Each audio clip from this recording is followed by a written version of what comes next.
ሰላም አለይኩም ወራህመቱላህ። ወአለይኩም ሰላም ወራህመቱላሂ ወበረካቱ። ኡስታዝ እኔ አንድ ጥያቄ ነበረኝ። እሺ የሆነች እህታችን በውስጥ መታ ብዙ ጊዜ ጥያቄ እየጠየቀችኝ ነበርና እኔም የቻልኩትን እየነገርኳት ነበር። አሁን እዚህ ላይ አይታኝ በውስጥ እያወራችኝ ንገርልኝ እየሰማሁ ነው እያለች ነበር። እሺ እኔ ዩኒቨርሲቲ እየተማርኩ በጣም ጥንቁቅ ሴት ነበርኩኝ እና ግቢ ውስጥ በጣም ብዙ ወንዶች አሉና ሳልፈልግ እኔን እንትን አሉኝና ያለ ፍላጎቴ ከዛን አረገዝኩኝ። ያኒ ከዛ በኋላ ከወለድኩኝ በኋላ ሌላ ሰው አገባውኝና እኔ የወለድኳት ልጅ ትልቁና ለትዳር ደርሳ የአሁኑ ባለቤቴም ኒካሊ አስራት ተዘጋጅተን ምናምን ያኒ ከዛ በኋላ የድሮ የደፈራትና የልጁ አባት መጣና እኔ ነኝ ኒካ ማስረው ምናምን እያላት ነበርና ማን ነው ኒካ ማሰር ያለበት ለማለት ነው። በእሱ የአባትነት መጠሪያ የለውም፣ አባት አይደለም። ነቢያችን ሰለላሁ ዐለይሂ ወሰለም ሐዲስ ላይ አልወለዱ ሊልፊራሽ ወሊልዓሂር አልሐጀር ብለዋል። ልጅ የሚገባው ሸሪዓዊ በሆነ መንገድ በፍራሽ ላይ ወይም በሐላል መንገድ ለወለደ ሰው ብቻ ነው ብለዋል። ከዚያ ውጭ ለሆነ ሰው ግን ቅጣት ነው የሚገባው፣ ግራት ነው የሚገባው ብለው ተናግረዋል። ስለዚህ ያ ሰው የአባትነት መጠሪያ የለም። በዑለሞች መካከል ሁለት ሀሳብ አለ። ግማሽ ዑለሞች አባት ይሆናል ኃጢአቱ እንዳለ ሆኖ ብለው የተናገሩ አሉ። ነገር ግን ያ የሚሆነው መቼ ነው? ከዚያ ከሰው ብቻ እርግዛ ከሆነች ሴት ነው። ነገር ግን ብዙ ሰው ከሆኑ የደፈራት ሰዎች እንዳልከው ብዙ ሰዎች እንደዚህ ከሆነ የዚያኔ አባት ተብሎ የመጠራት ምንም አይነት መብት የለም። እንዳጠቃላይ ልጅትን ማን ነው የሚድራት ከተባለ ሸሪዓ ፍርድ ቤት ነው። ነቢያችን ሰለላሁ ዐለይሂ ወሰለም ሐዲስ ላይ ሲናገሩ ምን አሉ? አስልጣን ወልዩን ሊመን ላ ወልየ ለሁ አሉ። ከቤተሰቡ ወኪል የሌለው የሸሪዓ ፍርድ ቤት ባለስልጣን ቃዲ እርሱ ወኪል ይሆናል ብለው ተናግረዋል። ስለዚህ በአቅራቢያ ወደሚገኝ ሸሪዓ ፍርድ ቤት ሄዳ እሱ ነው ከሚያስረው። አይ መርሃባ። እሺ አሁን እየሰማች ነው እሷ ራሷ እዚህ ላይ ያኒ እኔ ያሳደጋትም እኔ ነኝ የማስረው እያለ ነበር። ያኛው ደግሞ ዲኤንኤ ምርመራ አምጥቶ ልጅ የኔ ስለሆነች እኔ ነኝ የማስረው እያሉ እየተከራከሩ ነበር። ጉድ አየሽ ባል ሌላሳ እናሳ ሸሪዓዊ በሆነ መንገድ አግብቶ ቢወልድ ነበር የዛኔ አባትነት መጠሪያ የሚኖረው። ጭራሽ ያን ግፍና በደል አድርሶባትም ልጅ አይደነ ይችላል። አላህ ሙስታን። ሃይ ቀጣይ ጥያቄ ከላይ ሲድራ ከላይ ያለሽ ሲድራ። ሰላም አለይኩም እሱ። ወአለይኩም ሰላም ወራህመቱላሂ ወበረካቱ። እሺ እኔ አሁን እሱ በጠየቀው መንገድ ሆኖ እንደዚህ አይነት ሰው በእናት በኩል ባለው ቤተሰብ ነው አይደል የሚጠራው? እሺ የዛ ሰው አሁን ለምሳሌ በእናቱ ወንድም እየተጠራ የእናቱ የወንድሞቹ ልጆች አጅነቢ ናቸው? መጠራት አስመልክቶ በዝሙት የተወለደ ልጅ በዑለሞች መካከል ብዙ ሀሳብ አለ። አንደኛው ምንድን ነው?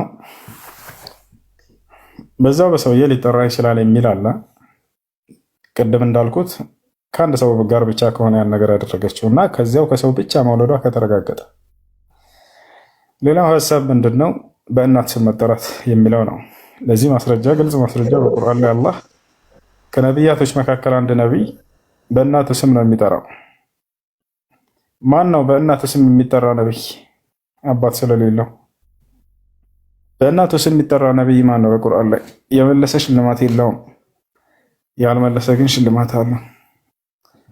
በቃ ስለመለሳቸው ታትሸለም። ለማንኛውም ዒሳ ዓለይሂ ሰላም ዒሳ ብኑ መርየም የማርያም ልጅ ዒሳ ተብሎ ይጠራል። በእናት መጠራት ይቻላል። ሊአነሁ ወሊደ ምን ገይሪ አብ ያለ አባት ስለተወለደ። ስለዚህ ያ ነው። ሌላኛው ምንድን ነው? አንድ ልጅ አብደላህ በሚል መጠራት ይቻላል ብለዋል ዑለሞች። ለምሳሌ የተወለደችው ልጅ ሸጊቱ ከሆነች ሸጊቱ አብደላህ ተብላ ትጠራለች ማለት ነው። አስካሉ ከሆነችም እንደዛ አስካሉ አብደላህ ትባላለች። እና አብደላህ በሚል መጠራት ችግር የለውም ይባላል።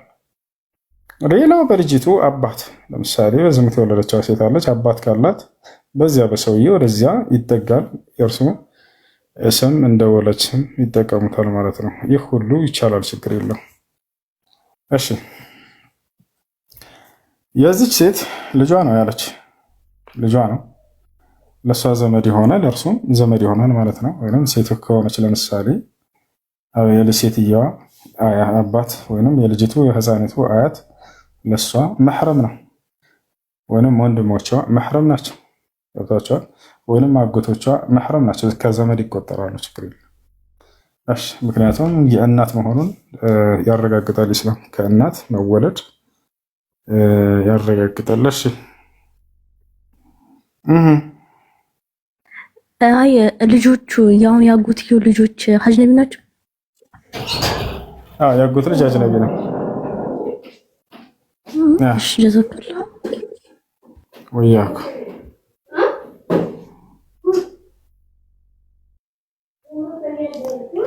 ሰላም አለይኩም። እሱ ወአለይኩም ሰላም ወራህመቱላህ። ጥያቄ ነበረኝ።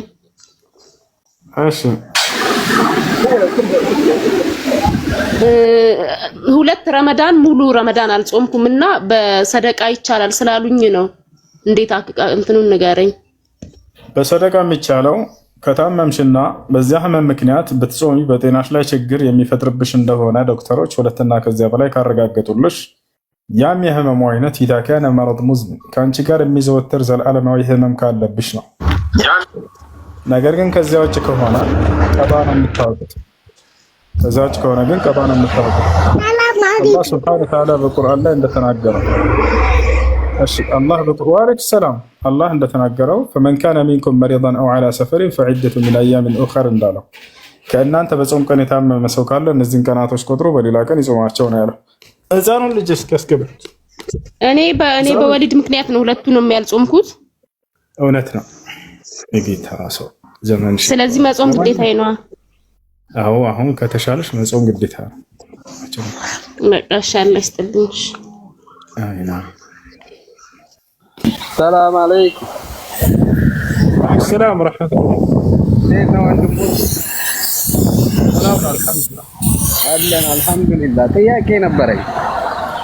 ምን ይላል ጥያቄው? ምን መሰለህ? ከባለቤቴ ጋር በአንዳንድ ነገሮች አልተግባባንምና ከዛ በኋላ ተጣላን። ማናሸነፈ? እሺ ፈተና አድርገው ወንድም ሌሎች ስላሉ ፈታዎች ካልኳ በኋላ መመለስ እችላለሁ ወይ? ረጃቱ ብላት ኒካው ትክክል ይሆናል ወይ ብዬ ልጠይቅ ነው። እሺ አብራችሁ ኖራችኋል ከዚህ በፊት ወይንስ ኒካው በአየር ላይ ነው? ኖረናል 1 አመት ከምናምን። በጣም እንደሱ ከሆነ የመጨረሻ ፍቻ አይደለም አይደል? ይሄ የመጀመሪያ ነው። የመጀመሪያ ነው። ስለዚህ በዒዳ ጊዜ ረጃቱ ማለት ትችላለህ። ኒካው ስላላለቀ የዒዳው ጊዜ አንድ ባል ሚስቱን ከፈታት 3 ሀይድ እስክታይ ድረስ ባለው ጊዜ ነው። በዚህ ጊዜ ረጃቱ ካልክ ወደ መልሻለሁ ካልክ ኒካህ ይመለሳል። ኦኬ አመሰግናለሁ። አላህ ይስጥልኝ። መርሐባ። እሺ ከላይ ሰላም እንዴት ነህ?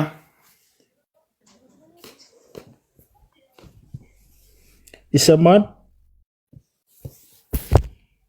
ሄሎ تسمع كلامي ولا؟ ሄሎ እሺ ሰላም ነው እሱ አለን አልሐምዱሊላህ። ሰላም አለን እያስወጣን እኮ ልጠይቅህ ፈልጌ ነበረ ፈቃደኛ ከሆንክ ይቻላል ጠይቅ። አመሰግናለሁ። እኔ አሁን የምጠይቅህ አንዳንድ መጽሐፎችን ካነበብኩ በኋላ ስለ ግራኝ መሐመድ ለመጠየቅ ነውና እኔ ብዙ ጊዜ የታሪክ ስህተቶች እንዳሉ ለመናገር ነው። እኔ ክርስቲያን ነኝ እና የግራኝ መሐመድ ድንጋይ የወረወሩት ተብሎ ለ10 ዓመት ያስጎብኝቸዋለሁ እና አሁን ላይ አንተም አንዳንድ ጥያቄዎች ምናምን ስትጠየቅ የምትመልሳቸውን ስከታተል እኔም ስለ ግራኝ መሐመድ አካላዊ ሰውነት ስለተረዳሁኝ ስለዛ ታሪክ ነው። እሳቸው ከምናቸው ከሰው የተለዩ ናቸው ወይ ማለት ያን ያህል ድንጋይ እንደዛ በዛ ለክ አሁን እኔ ሳስጎበኘው የነበረው 150 ኪሎ ሜትር ላይ የወረወሩት ድንጋይ ከ1000 ኪሎ ሜትር በላይ ከ1000 ኪሎ ግራም በላይ ይመዝናል። በጣም ከባድ ነው። ያ ደግሞ በሰው ሰውነት አይቻልምና መጽሐፎችንም አንዳንድ ስለሳቸው ተጽፎ ስላየውኝ የሳቸው አፈጣጠር እንዴት ነው ከሰው የተለዩ ናቸው ወይ ብዬ ነው ልጠይቅ የፈለኩት። እሺ እንግዲህ ጥያቄው ስለ ግራኝ አህመድ ነው። በእርሱ ላይ ከሰው ወጣ ያለ ኃይል እንዳለው ተደርጎ በኦርቶዶክስ እምነት ባለቤት ዘንድ ካህን ሰዎች ጋር ሊገናኝ የማይችል ኃይል እንዳለው ተደርጎ ይነገራል። ለምሳሌ በጣም ትልቅ ቋጥኝ ድንጋይ አለ። ያንን አንስቶ ወርውሮታል ምናምን ተብሎ ይታሰባል። ጭራሽ ብታዩት ልትቀበሉት የማትችሉት የሆነ ነገር ነው። ለመሆኑ ያንን ኃይል ሊኖረው ይችላል ወይ? ከእስልምና ያለው አንጻር እንዴት ነው ይሄ ግንዛቤያችሁ የሚል ጥያቄ ነው። በእርግጥ ስለ ሰው ልጅ አፈጣጠር ሁኔታ የሚናገር ከመጀመሪያው ሰዎች አንስቶ እስልምና ላይ ታገኛላቸው። ይህን አስተምሮ ምን ከተባለ የሰው ልጅ በጣም ኃይል ነበረው። አሁን ካለው ሰው ቀደምቶቹ ከዛ ቀደምቶቹ ኃይላቸው በጣም የተለየ ነበር። ገብታችሁ አለ አይደል? ያን ታገኛላችሁ። ለምሳሌ ይቅርታ አንድ ስልክ አንሳ እስኪ። ሄሎ ሄሎ፣ አቤት። አይ እሺና ከማን እንጀምር ከተባለ ስለ ሰው ልጆች ኃይልና ተክለሰውነት ነው እየጠየቀን ያለው። የአህመድ ግራኝ ወደሚለው እንመጣለን። ይዟቻል። የመጀመሪያው ሰው ማን ነው? አዳም ነው። ስለ አዳም አፈጣጠር እና ተክለሰውነት እስልምና ምን ይላል የሚለውን እንመልከት። ተረት ነው የምትሉ ሰዎች ስነ ስርዓት ያዙ። ጠይቅ አይደለ? ይሄ ሰው ይጠይቅ የሚፈልገውን ጥያቄ ገብታችኋል አይደል? በስነ ስርዓት እንትን በሉ ሰዎችን አስተናግዱ። ኢስላም እንደዚህ አያዝም። ገብታችኋል? ስለዚህ አዳምጡ ዝም ብላችሁ። እሺ፣ ስለ አዳም ተክለሰውነት ይናገራል አምላካችን አላህ ሱብሓነሁ ወተዓላ። ከዚያ ወረድ ብሎ ደግሞ ስለ ኑህ ህዝቦች ይናገራል፣ የኑህ ህዝቦች ተክለሰውነታቸውን። ከዚያ ወረድ ብሎ ስለ ሁድ ይናገራል። ከዚያ ወረድ ብሎ ስለ ሷሊህ ይናገራል። እያለ የየዘመናቱን ተክለሰውነት እንዳለ በቁርአን ላይ አላህ ገልጾልናል። የአዳምን ተክለሰውነት ስናይ ጊዜ ነቢያችን ሰለላሁ ዐለይሂ ወሰለም ሲናገሩ ሐዲስ ላይ ምን አሉ? ኸለቀ ላሁ አደም አሉ። አምላካችሁ አላህ አዳምን ፈጠረው።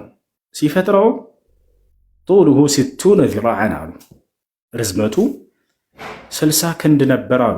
30 ሜትር ማለት ነው። አያችሁ፣ የመጀመሪያው ሰውና የአሁኑ ሰው በፍጹም አይገናኙም።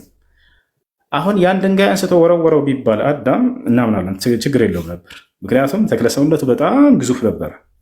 ቶታቻላ 30 ሜትር። እኛ አሁን የአሁን ሰዎች ስንት ናቸው? 2 ሜትር የማይሞላ ህዝብ ነው። አረ እንዴ! አደምን አስቡት፣ 30 ሜትር ሰው ነበር። እዚህ ገደም አይደለም። ሌላ ወረድ ብሎ ደግሞ አላህ ስብሐነሁ ወተዓላ ሌሎችን ይነግረናል። የኑህ ህዝቦችና የሁድ ህዝቦች፣ የሷሊህ ህዝቦች። በአደምና በኑህ ዓለይሂ ሰላም መካከል 10 ክፍለ ዘመን አለ። ከዚያ በኋላ እንደገና ከኑህ በኋላ ሁድ የሚባል ነቢይ ተተክቷል። ከሁድ በኋላ ደግሞ ሷሊህ ተተክተዋል። የእነዚህ ሶስቱ ነቢያት ተክለሰውነትን አላህ ይገልጽልናል በቁርአን ላይ። ወካኑ የንሒቱነ ሚነል ጅባሊ ቡዩተን አሚኒን ይላል። ከተራራ ሰላም የሆነን ቤት ይጠርቡ ነበር፣ ይሰሩ ነበር አለ። ተራራውን ሂደው ጠረብ አድርገው በርና መስኮት ያወጡለታል። ገራሚ የሆነ ሰላም የሚሰጠን ሰላም የሆነን ቤትም ይሰሩታል ብሎ አላህ ተናገረ። ዛሬ የምናየውን ግዙፍ ተራራ በቁመታቸው ልክ ነበር፣ ሄደው ዝም ብለው ሰራ ነው የሚያደርጉት።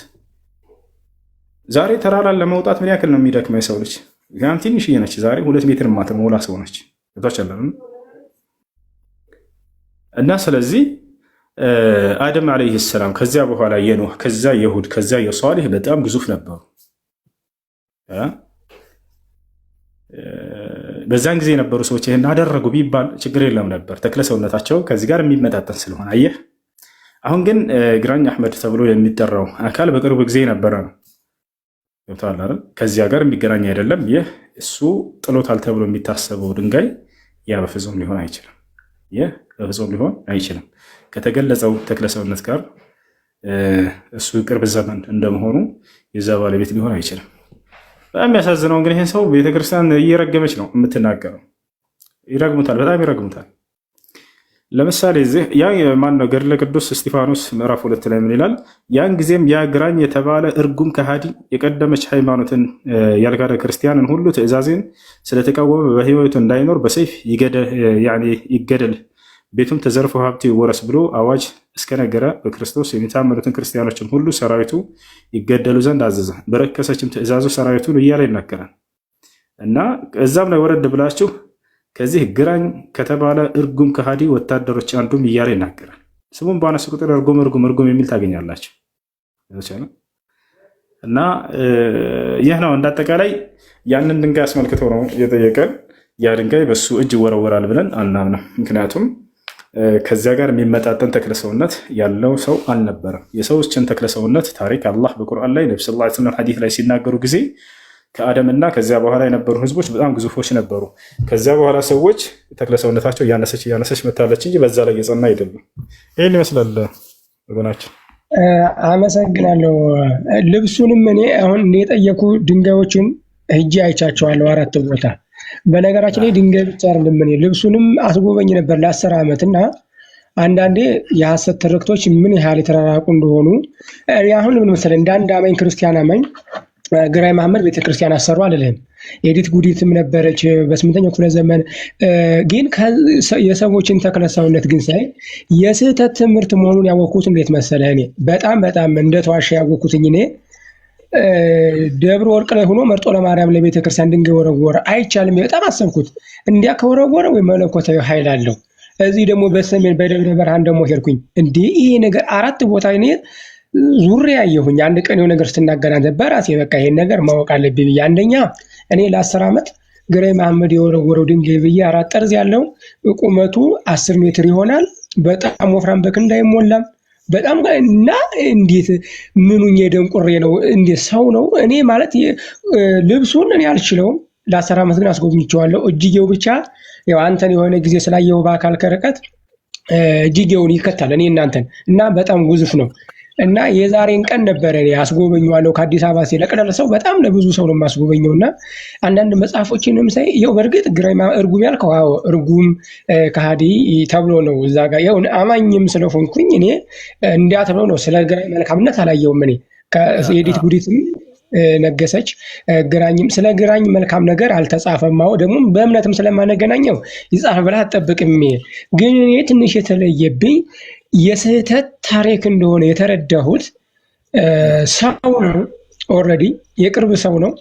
ያንን ድንጋይ የመወርወር ፓወር የለውም እና በጣም ገር መጽሐፎችን አየው ጥሩ ነገር አልተጻፈም። ነገር ግን ያልተደረገው በዚህ ልክ ጠየቅኳቸው። ቅርብ ቦታ ነው ላይ ማን የወረወረው ግራኝ መሐመድ እንዴት ያልሆነ ታሪክ በትውልዱ ልብ ውስጥ እንደገባ በጣም እኔም ራሴ 10 ዓመት ያሳለፍኳቸው ነገር አንደኛ ካለ መጠየቅ የነገሩኝም በመረዳት እኔ ግራኝ መሐመድ ስላወላለዱ አውቃለሁ የት እንደተወለዱ የካህን አባቱ ካህን ነበረ ምናምን ያለ ቁጥቋጦ ስር ሞተ። ልብሱም ለማስተዋሻ ተብሎ እዚህ መጣ። እነዛ ቱርኮቹ መሳሪያ ሰጥተው የኢትዮጵያው ንጉስ ደግሞ ካቶሊክን ሊቀበል የሚል አሉ። ሽማግሌው ሄዶ 3 ዓመት በመንገድ ላይ ቆይቶ ተልኮ መሳሪያው መጣ። እነዛ አሉ አጥር ለማድረግ ነው። እነዛ ሁላም ሊሄዱ ይችላሉ። እኔን ያልተዋጠልኝና ሊሆን የማይቻለው ግን ያን ያህል ድንጋይ ወረወረ የሚባለው ይሄ በጣም ትልቅ ስህተት ነው። በነገራችን ላይ እኔ ጊዜ ካገኘው ድንጋዮችን እዛው ሄጄ ልቀርጽልህ ሁላ እችላለሁ። እኔ ሞልቼው ቅፍ ሁላ አልችለውም በነገራችን ላይ እና ቆይስ ሁሱን ልጠይቀው ሰው ነው ይሄ ሰውዬ ወይስ መለኮታዊ ኃይል አለው? እንደ አንድ ሰው ነው እንግዲህ አረማዊውን የተባለ ማያምን ነው። በዛ ልክ ደግሞ አቅም ካለው ቤተክርስቲያን ሊተርፈው አይችልም። ለምሳሌ ላሊበላ አለ፣ መርጦ ለማርያም አለ፣ ተደባበ ማርያም አሉ፣ እነ ደብረ ወርቅ ማርያም አሉ፣ እነ አክሱም ጽዮን አሉ። እነዚህን ደግሞ ደርሶባቸዋል። እሱ ግን አላጠፋቸውም። የመቃጠል አደጋ ደርሶባቸዋል፣ አልወደሙም። ያ ፓወር ካለው ግን መውደም ይችል ነበርና ምን ያህል ከስጋና ከደም የሚቀዳ የታሪክ ጽሁፎች ትውልድ እየተማረ ሲመጣ ውሸት መሆኑን ይቀበላልና አንዳንዴ ይህ ለታሪክ ጸሐፊዎችም ሐሰትም ለሚያስተምሩት እንደ ትልቅ ትምህርት እኔ በጣም ነው የቆጨኝ። 10 ዓመት ሙሉ ግራኝ ወረወረው እያልኩኝ ስለፋደር ኑሬ ልብሱንም ተሸክሜ አሁን ግን በጣም እንዴት ሊሆን ቻለ ብዬ እነ ጥያቄ ስለሆነብኝ ነው። ይቅርታ ጊዜ ያስኩብህ። ይሄን ነገር ቆም ብሎ ማየት ያስፈልጋል። እኔ ቅድም ወላሂ ለገባ ስል ዝም ብዬ ቲክቶክ እያሳለፍኩ እያየሁ ነበር፣ ስክሮል ያደረኩ አንዲት መነኩሴ ናቸው፣ በእድሜ በጣም የገፉ ናቸው። ከሙታን ተነስታ የምትሰጠው ምስክር ብለው ቪዲዮ ተቆራርጦ ተለቆ እያየሁ ነበር። የመነኩሴ ልብስ ለብሳለች እንደ ኮሜንት ላይ ስገባ ነው የሴትዮዋ ሳይሆን ያሳዘነኝ ኮሜንት ላይ ቀዳለው ክርስቲያኖች በቃ በጣም ይሄ ልክ እንደ ተአምር እንደሆነ ይናገራሉ። ከሙታን ተነስቼ ነው ብላ ትናገራለች። አስቡት እንዴት ይሄ ግራ እንደው ቆም ብሎ ማሰብ ያስፈልጋል። ቆም ብላችሁ አስቡ። እምነታችሁን በመጽሐፋችሁ ላይ ገንቡና እውነትን እስኪ መርምሩ፣ ፈልጉ። ገብታችኋል? ነገም ይመጣል አንዱ ነው ከሙታን ተነስቼ ነው እንዲህ አገኘሁ ገሃነም ይላል። በዚያ ላይ እምነት ይመሰረታል። ተመልከቱ። እምነት የሚመሰረተው በአምላክ ቃልና በነቢያቶች ቃል ላይ ብቻ መሆን አለበት። ከዚያ ውጭ የሚነግሯችሁ ተረቶች አትስሟቸው። እኛም ጋር እንዲህ አይነት ነገር እንደው ተቀባይነት የለውም እንጂ ቢነገርና ምን ቢል ከቁርአንና ከሐዲስ ማስረጃ ምንድን ነው የምንለው? አታዩም? እዚህ መጥተው ልጆች ማስረጃ ሳየኝ ይላሉ፣ ይጠይቃሉ። ወይ ከቁርአን ወይ ከሐዲስ እንትና ሙቶ ተነሳ ምናምን ዛሬ ብሎ አንድ ሰው ዛሬ ምስክር ቢሰጠኝ ወላሂ ላዚም አንድ ሙስሊም እንደ እውነት ነው ብሎ ኮሜንት ላይ አታገኙም። ምዬ ነው የማይባችሁ። ውሸታም ተረትህን ወደዛ ሄድ ነው የሚለው። ለማንኛውም እሺ፣ ቀጣይ ጥያቄ ካለ እንቀጥል ይቻላል። አመሰግናለሁ። ጊዜ ካለ ጠይቃለሁ። በነገራችን ላይ ሁሱ እነዚህ እኔም አይቻለሁ። እኛው አንድም የሆነ ቄስ መሐመድን አየሁት እንደዚህ ወድቆ ምናምን የሚላለ እነዚህ አስተምሮ የሚመሰረትባቸው አይደለም። በክርስቲያን አማኙ ዘንድ አሁን ታማኝነት የላቸውም። ቀን አንድ ቅድም ስትናገር ነበረ 30 ክንድ ምናምን የሚል ነበረ። የእሱ ማስረጃ ከምን ነው ያገኘው? ለምሳሌ መጽሐፍ ቅዱስ ላይ የለም። ከቁርአንና ከመጽሐፍ ቅዱስ ደግሞ የሚቀድመው መጽሐፍ ቅዱስ ነው። አንተም እንደምታውቀው እንግዲህ መጽሐፍ ቅዱስ ያልገለጻቸው በርካታ ነቢያቶች አሉ። የሚገርም እነዚያን ቁርአን በርካታ ነቢያቶች ይገልጻቸዋል፣ መጽሐፍ ቅዱስ የማያውቃቸው እና የነዚያ ነቢያቶች እንዲሁም ደግሞ ተክለሰውነታቸው ምን እንደነበር ይገልጸዋል። አደም ገና ሲፈጠር ጊዜ እንደኛ አልነበረም። እንደዚች አደም ሲፈጠር ጊዜ ሰውነቱ በጣም ግዙፍ ነበር። ከዚያ በኋላ የሰዎች እድሜያቸውንም እንደምታውቀው ማለት ነው። የአዳም እድሜና የእኛ እድሜ እኩል አይደለም አይደለ? በፍጹም አይገናኝም። 700 ዓመት አለ፣ የነማቱ 930 ዓመት አለ። በእርግጥ ሶስት ጊዜ እድሜ ተሻሽሏል። ሶስት ጊዜ ተሻሽሏል። እድሜያቸው በዛው ልክ እንደነበር ተክለሰውነታቸው ልክ እንደዛው ነበር። እድሜያቸው ዛሬ እና አዳም ይህን ያክል ዓመት ነው ቢባል ማነው የሚያምነው? እንደው መጽሐፍ ላይ ተጽፎ ባይገኝ ኑሮ አደም ዓለይሂ ሰላም 1000 ዓመት፣ ኑህ ዓለይሂ ሰላም ወለቀድ አርሰልና ኑሐን ኢላ ቀውሚሂ ፈለቢተ ፊሂም 1000 ሰነቲን ኢላ 50 ዓማ ይላል። በእርግጥም ኖህን ወደ ህዝቦቹ መልእክተኛ አድርጌ ልኬዋለሁ ይላል አምላክ አላህ። ከዚያም ምን አለ? በመካከላቸውም እያስተማረ 1000 ዓመት ያክል ቆየ፣ 50 ዓመት ሲቀር እያለ ይናገራል። እያችሁ። ስለዚህ 950 ዓመት ኑህ ዓለይሂ ሰላም እያስተማረ በህዝቦቹ መካከል ቆይቷል። ስለዚህ እነዚህ የቀደሙት ህዝቦች እድሜያቸው በዚያ ልክ እንደሆነ ሁሉ ተክለ ሰውነታቸውንም ጨምሮ አምላካችን አላህ ሲናገር በጣም ግዙፍ እንደነበሩ ይናገራል። የአደም ተክለ ሰውነት 60 ክንድ እንደሆነ ነቢያችን ሰለላሁ ዐለይሂ ወሰለም ተናግረዋል። ሐዲስ ላይ ቡኻሪ እና ሙስሊም ላይ ሰሂህ በሆኑ ሐዲሶች እነዚያን ማስረጃዎች ማየት የምትፈልግ ከሆነ አውጥቼ አሳያለሁ። አሁን እኔ የማምነው ምን መሰለህ ሁሱ፣ አሁን እኔ እስልምና እኔ ቁርአን የተጻፈው እስልምና እንተውና እስልምና የነቢያቱን ስለምትሉ ቁርአን የተጻፈው በ530ዎቹ አካባቢ ነው። መጽሐፍ ቅዱስ ደግሞ እስልምናን በ500 ምናምን ይበልጣል። የትኛው ነው ታማኝነት ያለው? ታማኝነት ያለው ከአምላክ ዘንድ የመጣው የትኛው ነው በሚለው ሚዛን ተመዝኖ ነው። ቁርአን ገና ስትገልጠው ጊዜ የአምላክ ቃል በቃል ራሱ ይህ ከእኔ ዘንድ የመጣ መጽሐፍ ነው ብሎ የሚናገር ነው። እነዚህ የመጽሐፍ ቅዱስ ጸሐፊያን ተብለው የሚናገሩ አካሎች ግን የአምላክ ቃል ነው ብለው አይደለም የጻፉት። ሉቃስ ላይ ከሆነ ማቴዎስን፣ ማርቆስ፣ ዮሐንስን እነዚህ ሲጽፉ ይህን ቃል የምንጽፈው የአምላክ ቃል ነው ብለው በፍጹም አያስቡም ነበር። ከዚያ በኋላ ግን ምእመኑ ከአምላክ ዘንድ የመጣ ነው የሚል እምነትን በራሱ ላይ ያሳደረ እንጂ ሉቃስን ሂደህ ብታየው እኔ ለአንድ ጓደኛ የጻፈው መጽሐፍ እንደሆነ ነው የሚያውቀው። የከበርክ ቴዎፍሎስ ብሎ ይነግረዋል። ከዚያ በኋላ ሁሉን ተከታትዬ ብዙዎች የታሪክ መጽሐፍ ለመጻፍ እንደሞከሩ እኔም ይሄንን እንዳው ተከታትዬ ከቃል አገልጋዮች እንዳስተላለፉልኝ ሰምቼ ልጽፍልህ መልካም ሆኖ ታዲያ ጻፍኩኛልና ጀመረው። በዚህ መልኩ ለሁላቸውም የጻፏቸው። ስለዚህ ሰዎች ሁሉን ተከታትለው የሚጽፉት ምንድን ነው? የትርክት መጽሐፍ በእኛ ዘንድ ቅሶስ ይባላሉ። ለምሳሌ ሰለፎች ይጽፋሉ። ከዚያ በኋላ ተነስተው የሆነ ስለ ነብዩ ሰለላሁ ዐለይሂ ወሰለም ስላሳለፉት የህይወት ታሪክ ምናምን ይጽፋሉ። እነዚህም ሐዋርያቶች አይተከውን የጻፉት የክርስቶስን የህይወት ታሪክ ነው። ገና ማቴዎስ ስትጀምር ጊዜ ነው የእግዚአብሔር ልጅ ኢየሱስ ክርስቶስ የትውልድ ታሪክ ምናምን ብሎ ይጀምራል። በእርሱ ላይ የሆነውን ነገር ዝም ብሎ ይተርካሉ፣ ይዘግባሉ እንጂ የአምላክ ቃል ነው ብለው በፍጹም እነሱ አያስቡትም። ነገር ግን ቁርአን ላይ ስትመጣ ሌላ ታሪክ ነው እንዳለ በየቦታው ላይ ከመጀመሪያው እስከ መጨረሻው ድረስ የእኔ አምላካችሁ የአላህ ቃል ነው ብሎ የሚናገር አካል ነው።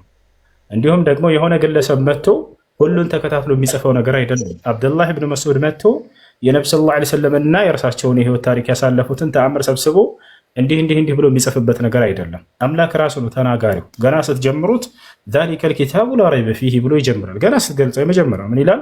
ይህ ቁርአን ከእኔ ከአምላካችሁ ከአላህ ዘንድ ለመወረዱ ምንም ጥርጥር የለውም ብሎ ነው የሚጀምረው። በየመካከሉ ላይ ምን ይላል? ሐሚም ካለ በኋላ ተንዚሉል ኪታቢ ሚነላህ አልዓዚዚል ሐኪም፣ ይህ ቁርአን አሸናፊና ጥበበኛ ከሆነው ከአምላካችሁ ዘንድ የተወረደ ነው ይላል። ሐሚም ተንዚሉን ሚነር ረሕማኒር ረሒም፣ ይህ ቁርአን እጅግ በጣም ሩህሩህና አዛኝ ከሆነው ከእኔ ከአምላካችሁ የተወረደ ነው እያለ የሚናገር ነው። ቁርአን ያወረዱት ነቢዩ ሰለላሁ ዐለይሂ ወሰለም ናቸው አይደለ? ያው እንደናንተ አጠራር ልበልና አምላክ አላህ ሱብሓነሁ ወተዓላ ነው በመልአኩ ገብርኤል የገለጠላቸው እንጂ በገብርኤል አማካኝ ለእሳቸው ወረደ። እሳቸው አልተማሩም፣ አያነቡም፣ አልተማሩም። እሳቸው አይደለ ገለጸላቸው። እሳቸው ደግሞ አንዳንድ ሲኢርም ተሰርቶባቸው ነበረ። ሰው እንደመሆናቸው መጠን እንደ ሰው ይበላሉ፣ ይጠጣሉ፣ ይታመማሉ፣ ይተኛሉ፣ ይሻላቸዋል። ይህ ሁሉ በሰው ላይ የሚያልፍ ሁሉ ያልፍባቸዋል። እሳቸው ሰው ከሆኑ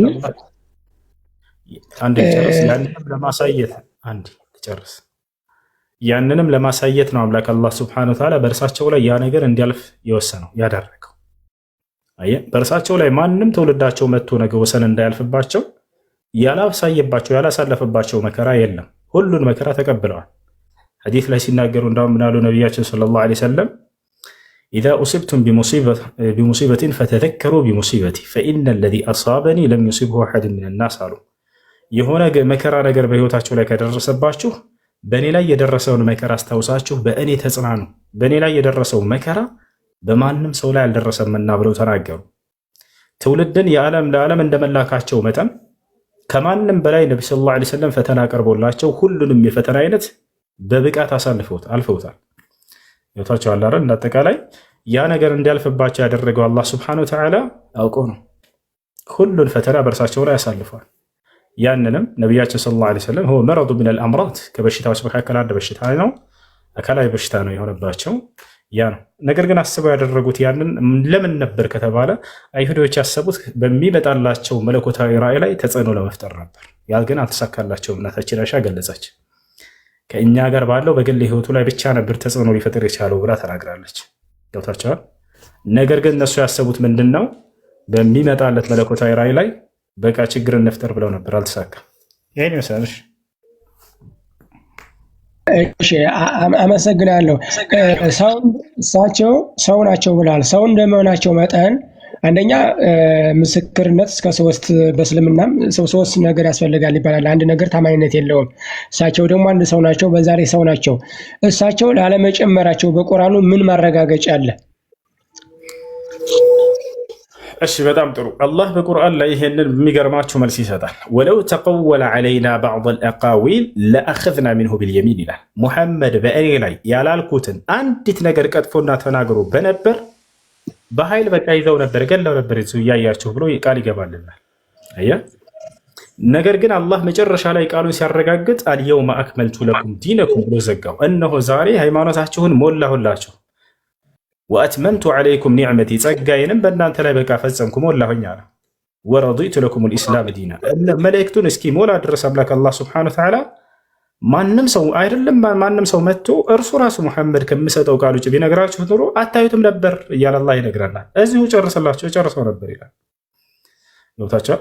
ይህ ነው አላህ በቁርአን ላይ ሲናገር ኢና ነሕኑ ነዘልና ዚክረ ወኢና ለሁ ለሓፊዙን አለ። ይህን ቁርአን እኔ ነኝ ያወረድኩት እኔም ነኝ የምጠብቀው አለ። አምላክ ራሱ ነው የጥበቃ ዋስትናውን የወሰደው። ከአምላክ ማንም ሰው ያንን ምንም ነገር ማድረግ አይችልም። የጥበቃ ዋስትናውን ግን ሌላ አካል ነቢ ሰለላሁ ዐለይሂ ወሰለም ወይም ሌላ አካል ተሰጥቶ በነበር ከዚያ በኋላ የሚመጣው ትውልድ ምናልባት ሊወርሰው ይችል ነበር። ሰው ነውና ሰው ነውና እያቸው። ነገር ግን የጥበቃ ዋስትናውን ራሱ ወሰደ አምላክ አላህ። እኔ ነኝ የምጠብቀው አለ። እና ማንም ሰው ይህንን ሊበርዘው ሊጨምርበት ሊቀንስበት አይችልም ብሎ ራሱ ቃል ገብቷል። ይህንንም ነቢያችን ሰለላሁ ዐለይሂ ወሰለም ሐዲስ ላይ ያረጋገጡ። እስከ መቼ ድረስ ቁርአን እንደሚጠበቅ እስከ መቼ ድረስ ይጠበቃል አሉ ነቢ ሰለላሁ ዐለይሂ ወሰለም። ዩስራ ፊ ለይለትን ሚነ ለያሊ ቢልቁርአን ልከሪም ቀብለ ቅያም ሰዓ ወየርፈዑ አን ሱዱር ናስ ወዐለል መሳሒፍ አሉ። የዘመኑ ፍጻሜ ከመድረሱ በፊት ከሌሊቶች በአንድ ሌሊት ላይ አላህ ቁርአንን ከሰዎች ልብ ላይ እና ከወረቀቱ ላይ ያነሳዋል ብለው ተናገሩ። አያቸው። ልክ ዓለም ስትፈጸም ጊዜ የዛኔ ነው የሚነሳው። በምድር ላይ ያቺ ዓለም ልትፈጸም ባለች ጊዜ የዛኔ አላህ በሰዎች ልብ ላይ ያነሳዋል። እስከዚያ ዘመን ድረስ ግን እርሱ ይጠብቀዋል ብሎ ነብዩ ሰለላሁ ዐለይሂ ወሰለም ቃል በቃል ተናግረዋል። ኤናሽ የሚጠይቃለ እኔ አሉ ጥያቄዎች ሰዋለ እንደ ወረፋ ልልቀቅና ይጠይቁና ጠይቃለሁ። ሰላም አለይኩም። ወአለይኩም ሰላም ወራህመቱላህ። እንዴት ነህ ኡስታዝ? አልሐምዱሊላህ። ጥያቄ ነበረኝ። እሺ ቁርአንን ማን የጻፈ ይላሉ? ወአለይኩም ሰላም ወራህመቱላህ ወበረካቱ። በደንብ አዳምጡ። እዚህ ጋር ልጠይቅ? አንዴ ልመልስላቸው። እሺ ችግር አንዴ ኔትወርክ ሰሞኑን አልሰራልኝም፣ አልገባም ብዙ ጊዜ በጣም ብዙ ቅጥፈቶች በስተዋል በእስላም ላይ። እነዚህ ቅጥፈቶች በርካቶች ክርስቲያኖች እስልምናን እንዲጠይቁና እንዲመረምሩ ከመጋበዝ ውጭ ሌላ ምንም ነገር አያደርጉም። ደስ የሚለው ማለት ነው። ገብታችኋል? ብዙ ክርስቲያኖች ስለ እስልምና መስማት መረዳት አይፈልጉም ነበር። ነገር ግን እንዲጠይቁ የሚጋብዟቸው ማን ሆነው ተገኙ? ስለ እስልምና መጥፎ ነገር ጭንቅላታቸው ላይ እንጭራለን ብለው የሚነግሯቸው ልጆች አላወቁም እንጂ ትልቅ ዳኢዎች እነዚህ ናቸው። ሰው ወደ እስልምና እንዲመጣ የሚጋብዙት፣ እስልምና እንዲረዳ የሚጋብዙት ማን ናቸው? እያንቋሸሹ የሚነግሯቸው ናቸው። ለማንኛውም ከሚነግሯቸው መካከል አንደኛ ምንድነው? ሰሞኑን እንደዚህ አሁን ከተጠቀሙ መካከል ቁርአንን የጻፈው ማን ነው? ክርስቲያን የጻፈው ቁርአንን ብለው ይነግራቸው ናቸው። ያም ክርስቲያን ወደ ክርስትናው ተመልሷል ይላቸዋል። አየሽ አይደለ? አሁን ስለዚያ ሰውዬ ታሪክ ልንገራችሁ። ለመሆኑ ቁርአንን የጻፈው ማን ነው? ቁርአን ጸሐፊዎች ማንኛውም በነቢዩ ሰለላሁ ዐለይሂ ወሰለም ዘመን የሰለመ ወይንም ደግሞ የነቢ ሰለላሁ ዐለይሂ ወሰለም ተከታይ የሆነ ሰው ይጽፍ ነበር በአቅሙ ልክ። አንተና እኔ ብንሰለም የዛኔ ወዳው ሄደን መጻፍ እንችላለን። ነቢ ሰለላሁ ዐለይሂ ወሰለም አይከለክሉም ነበር ማንንም። ትመጣለህ፣ ትሰልማለህ፣ ሄደህ ቃል ከሳቸው ትሰማና ታነባለህ፣ የምትማረው ትጽፋለህ፣ ቁጭ ብለህ ትወስዳለህ።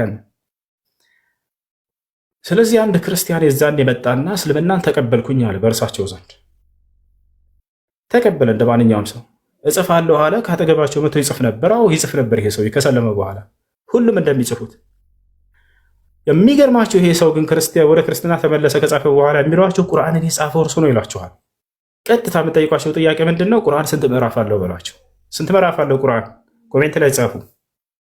ልክ ሙሉ ቁርአንን እሱ እንደጻፈና እሱ ብቻ እንደጻፈ ከዚያ ወደ የቁርአን ጸሐፊያ ክርስቲያኑ ወደ ክርስትናው እንደተመለሰ አድርገው ነው የሚነግሯቸውና የሚጫወቱባቸው።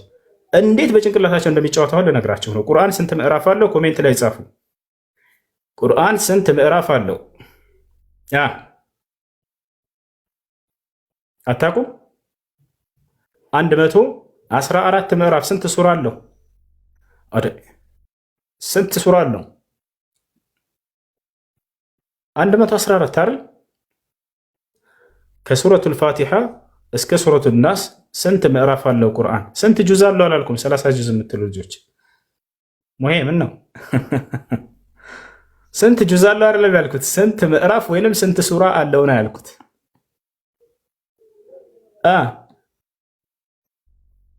30 ምዕራፍ ላይ አይደለም። ጁዝ ብላችሁ ኑሮ ስንት ጁዝ ነው? 30 ጁዝ ነው። ቁርአን ስንት ምዕራፍ ወይንም ስንት ሱራ አለው? ረብ ፈጣሪ 3000 ምናምን ብላችሁ ጻፋችሁ። ወይኑ ላሳያችሁ ምዕራፍ ማለት ምን ማለት እንደሆነ ትገርማላችሁ እናንተ። ጉድ ተመልከቱ። እዚህ ቦታ ላይ ነው ላሳያችሁ። ምዕራፍ ብሎ ማለት ይሄ ነው። ያው እና እዚህ ጋር ይታያችኋል። ቁርአን አለ። ስንት ምዕራፍ አለው ነው የተባላችሁት? ይታያችኋል። ምዕራፍ 1፣ ምዕራፍ 2፣ ምዕራፍ 3 አይደለ? ስለዚህ ስንት ምዕራፍ አለው? ተመልከቱ ክርስቲያን ልጆች በደንብ አዳምጡ እንዴት አድርገው እንደሚዋሽባቸው። እዚህ ቦታ ላይ ስንት ምዕራፍ አለ ማለት ነው? 114 ምዕራፍ አለ ከሱረቱል ፋቲሓ እስከ ሱረቱል ናስ ድረስ 114 ምዕራፍ አለ። አሁን ይሄን ተረዳችሁ አይደል? ይሄ የቁርአን ምዕራፎች ስንት ናቸው? 114 ከሱረቱል ፋቲሃ ከመጀመሪያው እስከ ሱረቱን ናስ። ያ ክርስቲያን የጻፈው ስንት ምዕራፍ ነው? እንደው ቢላሂ አለይኩም በአላህ ተጠይቃችሁ ስንት ምዕራፍ ነው የጻፈው ያ ክርስቲያን ልጅ? እስልምናን ተቀብሎ ከዚያ በኋላ ከእስልምና ወጥቷል የተባለው በነብዩ ሰለላሁ ዐለይሂ ወሰለም ዘመን ስንት ምዕራፍ ነው የጻፈው? ከ114ቱ መልሱ። 2 ምዕራፍ ነው የጻፈው። የሚገርማቸው ግን እንዴት አድርገው እንደሚዋሻቸው ሐዲሱን አውጥታ አያሳያቸውም። ሐዲሱን ቁጥሩን ብቻ እዚህ ቡኻሪ ሲል ማስረጃ ተናገሩ ማለት ነው ብለው ጭንቅላታቸው ላይ ነው የሚጫወቱት። ፖለቲካ እየሰሩ ያሉት በተከታዮቻቸው ምስኪን ተከታዩ ላይ ነው። ወላሂ ሐዲሱን አውጥቻ አሳያቸዋለሁ። ሲቀራ የነበረው የሚያውቃትም 2 ምዕራፍ ነበረች። ከ114ቱ አስቡት 2 ምዕራፍ ሱረቱል በቀራ እና ሱራ አሊ ዒምራን 2 ስንት ምዕራፍ ነው ያለው? 114 112 ምዕራፍ አያውቅም ይሄ ሰው ያልጻፈብን። ሲጀመር 2 ምዕራፍ ነው የጻፈው። ግን እንዴት ብለው ነው የሚነግሯቸው? ቁርአንን የጻፈው ክርስቲያን ነው የሚሏቸው። ለ2 ምዕራፍ ነው የጻፈው። ቦታቸው አለ። ያ ሰውዬ ምን ሆነ ታዲያ? ሄደና ከእስልምና ወጣና ወደ ክርስቲያኖች ጋር ተመለሰ ታሪኩ። ከዛ በኋላ ያለው ነው በጣም አስደናቂ ተአምር በእርሱ ላይ የተከሰተው። ያን ሙሉ ታሪኩን ወላሂ ነግሯቸው እርግጠኛ ነኝ። ወደ ክርስትና ተመልሷል የምትለው ላይ ብቻ ያቆሙና ዝም ይላሉ። ስንት ምዕራፍ እንደጻፉም እዚያው ሐዲሱ ላይ እየተገለጸ አይነግሯቸውም፣ ይደብቋቸዋል። ሂደው እነሱም ቁጥሩን ይዘው እንደማያዩ ስለሚያውቁ ነው ይሄንን የሚዋሹባቸው። ሂደው እንደሚያረጋግጡ ቢያውቁማ ወላሂ ላዚም አይዋሻቸው ነበር። እንዋረዳለን ስለሚሉ ማለት ነው። በገዛ ተከታዮቻችን እንዋረዳለን ስለሚሉ ያንን እንትን አይሏቸውም፣ አይነግሯቸው ነበር። አውጥተውም ሙሉ ሐዲስ ያውና ብለው አይተረጉምላቸውም። እዚህ ቁጥር ላይ ብለው አለቀ በቃ خلاص። ነገር ግን ታሪኩን ስንሄድ ጊዜ ያ ሰው ምን ሆነ ከተባለ ወደ ክርስትና ተመለስኩኝ አለ። ሄድና ከክርስቲያኖች ጋር እኔ እኮ ለሙሐመድ ጻፍ ያለኝን ትቼ ያላለኝን እጽፍ ነበር ብሎ ተናገረ። ከዘበ ዐላ ረሱሊላህ በነብዩ ሰለላሁ ዐለይሂ ወሰለም ላይ ዋሸ። ልክ አንድ ሰው ዛሬ ከእስልምና ወጥቶ ሙስሊሞች እኮ እንዲህ ናቸው እያለ እንደሚዋሸው በአደባባይ እያያቸው አይደል ይናገራል። ይሄ ሰው በነብዩ ሰለላሁ ዐለይሂ ወሰለም ላይ እየዋሸ እያለ ምን ተከሰተ? እዚያው አላህ ሱብሓነሁ ወተዓላ ዋጋውን ሰጠው፣ ቀሰፈው፣ በመካከላቸው ሞተ። ፈማት ይላል ሐዲሱ ላይ አውጥቼ አሳያቸዋለሁ። ወዲያው እየተናገረ ሞተ ይሄ ሰው። ቦታቸዋል በእርሳቸው ላይ ሲዋሽ ስለነበር ማለት ነው። አላህ ወዲያው ገደለው፣ ሞተ። ወዲያው ሞተና ይሄ ሰውዬ ምን ሆነ ከተባለ ቆፈሩት ክርስቲያኖች። ቆፍረውት ልክ አድረው ልክ በማለዳ ጠዋት ሲሄዱ ጊዜ ምድር ተፍተው አገኙ ይላል። ቦታቸዋል ከዚያ ምን አሉ እነዚያ ክርስቲያኖች? ሃዛ ፊዕሉ ሙሐመድን ወአስሓባ ለማ ሀረበ ሚንሁም ነብሹ ዐን ቀብሪሂ ወረመውሁ ብለው ተናገሩ። ይሄማ የሙሐመድና የተከታዮቹ ተንኮልና ሴራ ነው አሉ ክርስቲያኖች። ከእነርሱ በሸሸ ጊዜና ወደ ክርስትናው በተመለሰ ጊዜ ልጃችን ቀብሩን መጥተው በሌሊት ቆፍረው አውጥተው ጥለውት ነው ብለው ተናገሩ። ተመልከቱ፣ ዳግም ውሸት ሳያይ የሚናገር ብሎ ማለት ወላሂ ላዚም የክርስቲያን ሰባኪዎች ናቸው። ቢያንስ አይተው አይናገሩ፣ አላዩም እኮ ይህ ሙሐመድና የተከታዮቹ ናቸው በቃ ብለው ልክ ዛሬም ሲዋሹ እንደነበሩ ዛሬም ያዋሿቸዋል። ከዚያ በኋላ ምን ሆነ ከተባለ አይ በቃ እንቅበረው ሌላ ቦታ አሉና እነዚያው ክርስቲያኖች ቆፈሩ። ከመጀመሪያው አርቀው ወደ ውስጥ ማለት ነው ቆፈሩና ምን ያደረጉ? ቀበሩት። አሁንም ሄዱ። ሌሊቱ ሲነጋና በማለዳ ሲመጡ ጊዜ አሁንም ምድር ተፍተው አገኙ። አሁንም እንደለመዱት ይሄማ የሙሐመድና የተከታዮች ስራ ነው፣ ከሃይማኖታቸው በሸሸ ጊዜና ወደኛ በመጣ ጊዜ በክርስትናው ቀብሩን ቆፍረው አውጥተውት ነው አሉ። ችግር የለውም አሉና ለሶስተኛ ቀን ከመጀመሪያውና ከሚቀጥለው ቀን በበለጠ መልኩ በጣም አርቀው ቆፍረው ቀበሩት። አሁንም ለሶስተኛው ቀን በመጡ ጊዜ በማለዳ ሲመጡ ጊዜ ምድር ተፍተው አገኘ ሆነ። በዚያን ጊዜም ይላል ሐዲሱ ላይ ብትጨርሱት ይህ ከሰው እንዳልሆነ ማወቁም ይላል ከአምላክ የሆነ መቅሰፍትና ቅጣት እንደሆነም ተረዷል። ከዚያ ምን አደረጉ? በቃ ይሄ ከሰው አይደለምና ብለው ከአምላክ ነውና ብለው ጥለውት ሄዱ። አስክሬኑን ሜዳ ላይ ይላል ይወታቸዋል። የአሞራ አራት ሆኖ ቆየ፣ በዛው አይናቸው እያየ ማለት ነው። ይህ በነቢዩ ሰለላሁ ዐለይሂ ወሰለም ላይ በዋሸው ቅጣት ምክንያት የተሰጠው ዋጋ ነበር። ምን ብሎ ያላለኝን ስጽፍለት የነበርኩት እኔ ነኝ ብሎ ተናግሮ ወዲያው አይናቸው እያየ ቀሰፈው። አይናቸው እያየ አስክሬኑን ምድር እንድትተፋ አደረገላቸው። ይወታቸዋል። እና ያ ሰው እንደው የጻፈው ስንት ምዕራፍ ነው? 2 ምዕራፍ ነበረ። ግን ምንድን ነው የሚሏቸው? ቁርአንን የጻፈው ክርስቲያን ነው የሚሏቸው። ስንት ምዕራፍ እንደቀራና እንደጻፈ ወላሂ አሁን ሐዲሱን አውጥቼ ላሳያቸው እንዴት እንደሚዋሻቸው ማለት ነው። 2 ምዕራፍ ነበረች ከ114 2 ምዕራፍ። ግን ምንድን ነው የሚሏቸው? ቁርአንን የጻፈው ክርስቲያን ወደ ክርስትና እኮ ተመልሷል ይሏቸዋል። በነቢዩ ሙሐመድ ሰለላሁ ዐለይሂ ወሰለም የጻፈው ሰው ተመልሷል። ተመልከቱ፣ ሐዲሱን ላሳያቸው። ተኽሪጅ ሐዲስ